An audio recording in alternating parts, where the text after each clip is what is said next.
Okay, kita dah sampai sekarang ni dekat Nurjana.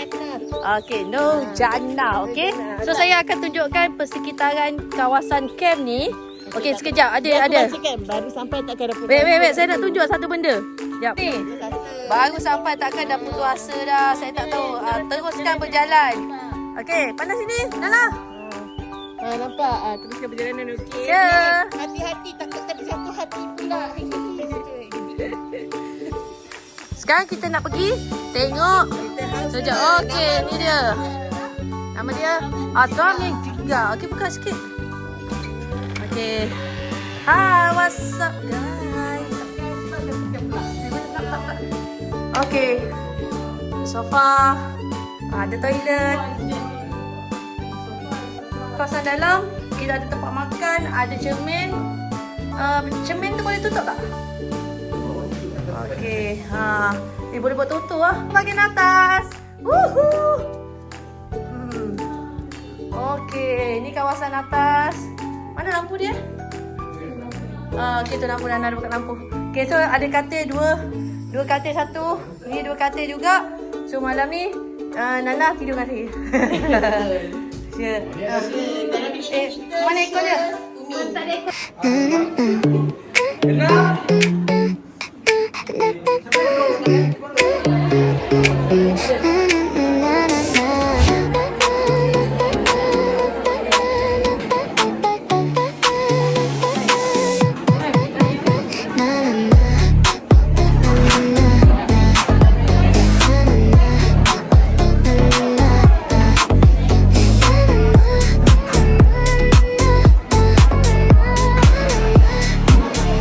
Sekarang kita nak ada apa? Okey, ni kita nak pergi melawat kita punya rumah kat sini. Rumah Cik. Assalamualaikum. Okey, kenapa kita nak masuk sini? Kita nak makan durian. Ya, mana dia durian? Wah! Assalamualaikum. Sekarang, okay. Sekarang kita nak tengok skill daripada orang mana ni? Oh, dia nak buka durian. Menggunakan tangan sahaja, okey? Guna gigi, okey. Siapa yang buka ni? Orang Kedah ke kat orang mana? Ya. Orang Gaduh. Orang Gaduh ke orang Kedah ni tengok. Okey, kemudian tadi kita ada 2 by Nana. Tahniah Nana, mantap.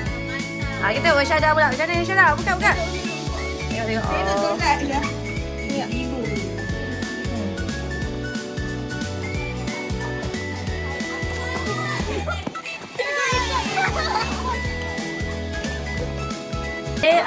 Petang ni kita nak pergi tengok aktiviti di Padang. Okey, nampak. Okey, ni minum petang. So kejap lagi skun. Okey. Alright, so kita nak pergi melawat dah. Jom. Boleh saya sebut nama Aziha? Hai Aziha. Kalau tidak Aziha kena datang lah sini tau.